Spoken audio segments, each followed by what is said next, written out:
আসো বন্ধুরা, তাহলে আমরা এবার কাট অফ দেখে নিই ওয়েস্ট বেঙ্গল পুলিশ এসআই যে রেজাল্ট বেরিয়েছে কালকে, সেটা আমি কাট অফ দেখে নিচ্ছি। আর যেটা আমরা আশা করেছিলাম কি এবার হয়তো 140 145 যাবে, তার থেকে একটু বেশি গেছে জেনারেলদের ক্ষেত্রে, যেটা হচ্ছে ও 150.5। তো অনেক ছেলেরা বাতিল হয়ে গেছে, অনেক ছেলেরা এই পরীক্ষা বাতিল হয়ে যায় যেহেতু সিট খুবই কম। তো এটা নর্মাল, যে সিট কম থাকলে কম্পিটিশন তো বাড়বেই, তো বাড়লো কম্পিটিশন। তো দেখো মেল আর ফিমেল, এটা আমি কাটা দিয়ে দিই কত এবার কত পেয়েছে, ইডব্লিউএস কত পেয়েছে, এসসি কত, ST, OBC A, OBC B কি কাট অফ গেল, ওটা আমি পুরো লিস্ট দিয়ে দিচ্ছি। আর তার সাথে সাথে ভিডিওটা অবশ্যই পুরো দেখবে, তোমাদের জন্য একটা অফারও দেবো খুব তাড়াতাড়ি রানিং এর জন্য, যে তোমরা আসতে পারো। আমি বলে দিচ্ছি খুব খুব কমে, মানে অফার যেটা থাকবে তার সাথে কি কি করাবো সেটাও বলে দেবো, এই যে 199-তে। তো ভিডিও অবশ্যই পুরো দেখবে, ঠিক আছে? তো মেলের জন্য কত, ফিমেলের জন্য কত, কি ক্যাটাগরিতে কত গেছে সেটা তোমাদের বলে দিচ্ছি। কি এবার এবার যে কাটাটা যাবে সেটা সবাই আশা করি এবার গেছে। যাই হোক, মেল কত গেছে এবার ক্ষেত্রে গেছে, যেটা আনরিজার্ভ ক্যাটাগরি সেটা 150.5, 150.5। আর অনেক ছেলেরা ভাগ্য ভালো, যাদের 151 পেয়েছে তারা তো মানে সবাই বেরিয়ে গেছে। যাই, আর ফিমেল ক্ষেত্রে যারা কত গেছে, যারা এবার মানে আনরিজার্ভ ক্যাটাগরি কত গেছে, এটা হচ্ছে 138, ঠিক আছে? এটা হচ্ছে 138 জেনারেল ক্যাটাগরি, ওকে, জেনারেল ক্যাটাগরি। ফিমেল কত 138.5। তো আর এডব্লিউএস যেটা ঠিকঠাক আছে আপনার 96.5 ফর মেল আর 97 ফর ফিমেল। তো 96.5 হচ্ছে তোমার ইডব্লিউএস মেলের ক্ষেত্রে, আর এবার দেখো ফিমেলের ক্ষেত্রে এখানে বেড়ে গেছে একটু, 97.5 বেড়েছে। এসসি ক্ষেত্রে যেটা মেল যারা এসসি তাদের কত হয়ে গেছে 129, ঠিক আছে?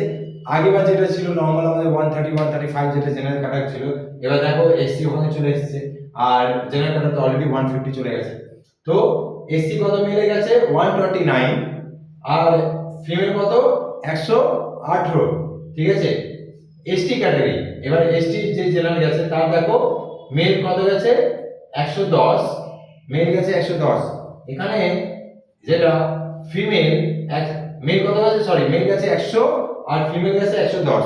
এখানে দেখো ফিমেলের ক্যাটাগরি কিন্তু এসটি তে মানে বেশি গেছে নাম্বারটা, যে অন্যান্য তুলনায় দেখা গেল এখানে ফিমেলের এটা বেশি গেছে, আর এখানে এসটি তে দেখছি এখানে বেশি গেছে, ঠিক আছে? আর কোথাও এরকম বেশি যায়নি, বাস এডব্লিউএস আর এসটি তে মেয়েদের যে কাটা সেটা একটু বেশি গেছে। এবার ওবিসি এ আর ওবিসি বি, আমরা সবাই জানি যে বেঙ্গলে দুটো রিজার্ভেশন দেওয়া হয়, যেটা হচ্ছে একটা ওবিসি এ একটা ওবিসি বি, ঠিক আছে?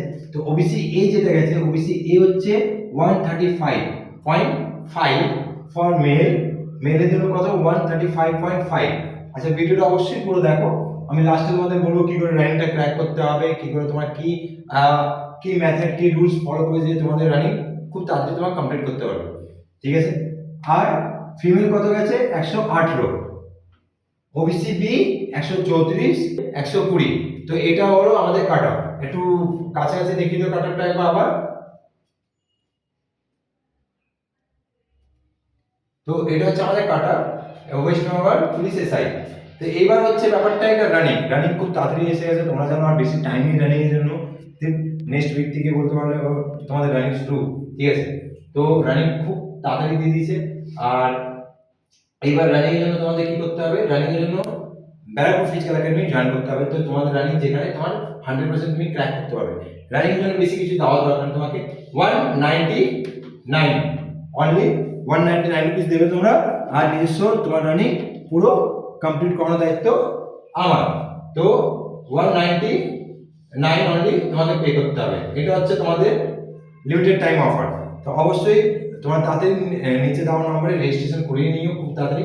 199, আর অফিস খুবই কাছাকাছি, এটা 4 নম্বর প্ল্যাটফর্মে একদম কাছে, যেখানে 24 নম্বর রেলওয়ে গেট পাশে তোমার, তারপরে পোস্ট অফিস, পরে জেকে অফিস করে কেটি কমপ্লেক্স ফার্স্ট ফ্লোর, একদম সামনে স্টেশনের পাশে। তো তোমরা অবশ্যই 199 তে রেজিস্ট্রেশন করো, কেন কি রানিংটা খুব ইম্পর্টেন্ট, এটা তোমরা সবাই জানো।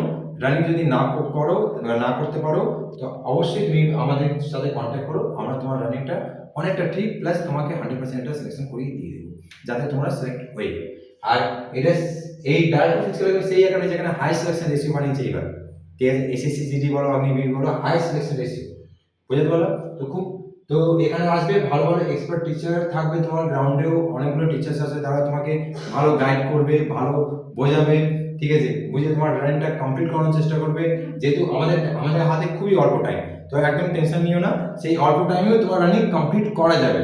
তো ওইটার জন্য তোমাকে কন্ট্যাক্ট করতে হবে ব্যাঙ্ক ফিজিক্যাল একাডেমি, যেখানে এই অল্প টাকায় এই টাকাটা পাবো জানো কিসের জন্য? দেখো অনেক কিছু থাকে, চাঁদা থাকে, অনেক কিছু থাকে, তুমি জানো অনেক কিছু দিতে হয়, অনেক কিছু, ঠিক আছে। একা তুমি যদি ভাবো না আমার ইচ্ছা থাকে আমি ফ্রিতে করে দিই, বাট প্রবলেমটা হচ্ছে না অনেক কিছু লাগে। এই যে 199 এখানে অনেক রকমের চাঁদা ইনভলভ, অনেক কিছু মানে বলতে পারো টিচার আছে যারা আছে তারা তাদের একটা টাকা ইনভলভ থাকে সব কিছু। তো অবশ্যই তোমরা 199 দিয়ে তাড়াতাড়ি জয়েন করো। আর এই যে পরীক্ষা এবার হয়েছে এইটা একটু টাফ হয়ে গেছে, বুঝতে পারলাম অনেকগুলো বাচ্চা বার করতে পারিনি এবার পরীক্ষা। তো তারা অবশ্যই আমি তাদের বলবো তোমরা একদম টেনশন নিও না, আর বেশি মন খারাপ করার দরকার নেই, আবার নেক্সট টাইম তোমাদের ট্রাই করতে হবে। আর সামনে অনেক পরীক্ষা আছে, তোমরা এটা ভেবো না যে বেঙ্গলে থাকো বলে বেঙ্গলে পরীক্ষা দেবে, না, তোমরা ইন্ডিয়াতে যে কোনো প্রান্তে যে কোনো জায়গায় তুমি গিয়ে পরীক্ষা দিতে পারো, যে কোনো প্রান্তে গিয়ে তুমি চাকরি করতে পারো, কেন কি এই দেশটা আমাদের দেশে আমরা যে কোনো কোনায় যেতে পারি, যে কোনো কোনায় গিয়ে তুমি চাকরি করতে পারো। যেমন তুমি ইউপিতে অ্যাপ্লাই করতে পারো, সামনেই আসছে বিহার পুলিশে এই জাস্ট এসআই গেল, তোমার Madhya Pradesh police, MP police, Delhi police, Maharashtra police, প্রত্যেকটাতে অ্যাপ্লাই করো, অসুবিধা নেই। আর সামনে আবার আসছে এসএসসি জিডি, যেটা এসএসসি জিডি আমার হিসাবে যেটা আমি শুনলাম এসএসসি জিডি 2026 যেটা আসছে, এটাতে ভ্যাকেন্সি আমি শুনলাম যা আমি ভাবছিলাম 70 থেকে 90 এর কাছাকাছি থাকবে, বাট হয়তো পরে বেড়ে যাবে। বাট আপাতত যেটা আসছে 35 টু 45, ঠিক আছে, 35 টু 45 আসছে। দেখো এই ইনফরমেশনটা আমি দিচ্ছি আপাতত এখানে, কিন্তু 35 টু 45 এটা ফর্মটা মনে হয় 11 তারিখের মধ্যে দিয়ে দেবে, ঠিক আছে। তো মন খারাপ করার কিছু নেই, যাদের 170 হয় তারা অবশ্যই অ্যাপ্লাই করে এসএসসি জিডিতে হয়ে যাবে, ঠিক আছে। এখানে ফেল হয়েছে তাদের এখানে হয়নি, তোমার ভালো ট্রাই করেছিলে, খুব চেষ্টা করেছিলে, চেষ্টা হয়নি, অনেক সময় হয় আমরা চেষ্টা করি কিন্তু হয় না, বাট সামনে আবার পরীক্ষা আছে, তো এটা নিয়ে তোমার টেনশন কিছু করার দরকার নেই, যে পারবে না। সামনে পরীক্ষার জন্য রেডি হয়ে যাও, অবশ্যই সামনে যে পরীক্ষা আসছে 170 হাইতে এসএসসি জিডি সেটাতে ক্র্যাক করার চেষ্টা করো। সামনে আগ্নেয়গিরি রয়েছে, আর আমি অলরেডি বললাম বিভিন্ন রাজ্যের বিভিন্ন পরীক্ষা, অনেক পরীক্ষা আছে, তো এটা ভাবনার কিছু নেই কি আমার এই পরীক্ষা হয়নি ওয়েস্ট বেঙ্গল এসআই, সামনেও আসছে 26 তো ওয়েস্ট বেঙ্গল এসআই, 26 তো ভ্যাকেন্সি আছে, তো 26 ফর্ম ফিল আপ করবে, তো এটা একটা হিসাবে কিছু করার দরকার নেই। আর আমি বলছি অবশ্যই যদি চ্যানেলটাকে সাবস্ক্রাইব করে নেবে আর শেয়ার করে দেবে ইনফরমেশনগুলো, যাতে অন্যান্য বাচ্চারা জানতে পারে যে 199 দিয়ে ওরা আরামে করতে পারে। এই 199 করা হয় যাতে গরিব বাচ্চারা যারা মানে ল্যাক অফ মানি, টাকার জন্য করতে পারে না, ঠিক আছে, তাদের জন্য এটা করা, যাতে তোমরা আসতে পারো। তো এটাতে তোমরা সবাই আসতে পারো, জায়গায় টাকা আছে তারাও, জায়গায় টাকা নেই তারা, সবাই, ঠিক আছে। এটা দরকার নেই আমার এখানে কি কার কাছে টাকা কার কাছে টাকা নেই, আমি চাই যাতে তোমরা সবাই রানিং পাস করো আর ভালো ভালো চাকরি পাও, আর নিজের মা বাবার নামটা রোশন করো, উজ্জ্বল করো, নিজের পাড়ায় নিজে সোসাইটিতে জায়গাটা আলাদা হয়, তোমাকে দেখে অন্যান্য বাচ্চারা শিখবে যে এই দাদাটা ওয়েস্ট বেঙ্গলে এসে আমিও হব, ঠিক আছে। তো আশা করি তোমাদের ভিডিওটা ভালো লেগেছে, ইনফরমেশনটা ভালো লেগেছে, তো কমেন্ট করে অবশ্যই জিজ্ঞেস করো যদি কোনো কোয়েশ্চেন থাকে, আর তাড়াতাড়ি ব্যাক ফিজিক্যাল একাডেমি জয়েন করো। জয় হিন্দ, জয় ভারত।